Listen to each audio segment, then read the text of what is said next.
मेरे प्रिय आत्मन, आज मैं आपसे एक ऐसी पर्सनालिटी की बात करना चाहूँगा जिन्होंने प्रशासनिक ए ग्रेड की नौकरी छोड़कर अध्यात्म में कदम रखा। आइए जानते हैं। एक भारतीय प्रशासनिक सेवा में चयनित होना युवाओं के लिए एक स्वर्णिम सपना है और एक कठिन लक्ष्य होता है। कड़ी मेहनत होती है तब ये सपना हमारा पूरा होता है। मेहनत के बाद 22 वर्ष की उम्र में चयनित हुए इस नौजवान ने आखिर क्यों हाथ आई गद्दी ठुकरा दी। IIM अहमदाबाद भारत ही नहीं विश्व के शीर्ष प्रबंधन संस्थानों में से है और इसमें प्रवेश मिलना हार्वर्ड और वार्डनर में प्रवेश मिलने से भी ज़्यादा कठिन है। ऐसे संस्थान से डिग्री हासिल करके और 3 साल तक दुनिया के बड़े ब्रांड वाली कंपनियों में ऊंची तनख्वाह पर काम करके उस नौजवान ने क्यों कॉरपोरेट जगत की भी चमक दमक और पैसों को अलविदा कह दिया।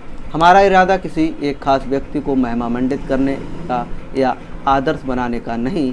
हम उत्सुक हैं वो सिद्धांत समझने में जिस पर चलकर वो नौजवान आज हमारे बीच आचार्य प्रशांत के नाम से विख्यात हैं।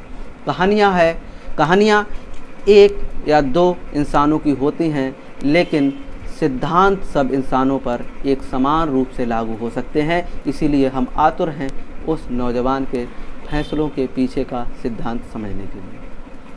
अगर आप भी जीवन में ऐसे मुकाम पर खड़े हैं जहां आप नौकरी, करियर, पैसे, भविष्य से संबंधित महत्वपूर्ण निर्णय लेते हैं, तो उन सिद्धांतों को समझने में जिन पर उस नौजवान ने चलकर अपना लक्ष्य चुना। उस नौजवान ने आज इन मुद्दों पर हमारे लिए कुछ किताबें लिख छोड़ी हैं जो शायद आपकी ज़िंदगी के फैसलों को भी बदल सकती हैं। आगे चलते हैं, देखते हैं। कुछ ना करें, उनका एक कथन है, वो कह रहे हैं, वो समझेंगे कि कुछ ना करें, बस स्वीकार करें कि मैं फ्रस्ट्रेटेड हूँ और हंसें।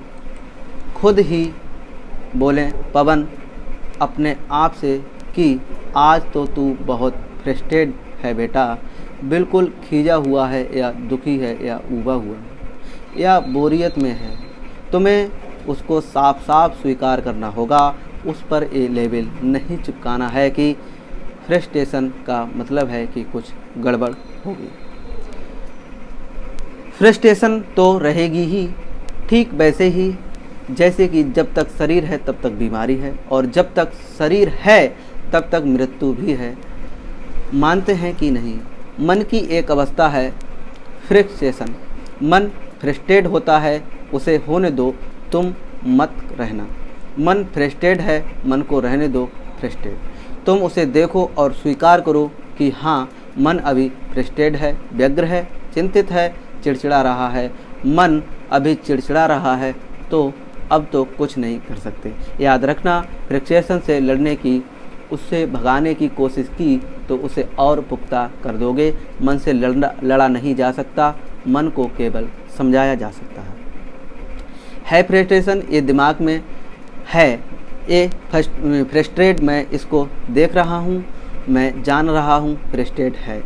और जैसे ही तुम दिमाग से जरा सी एक दूरी बनाकर के उसको जानना शुरू करते हो, तुम पाते हो कि दिमाग शांत होना शुरू हो जाता है।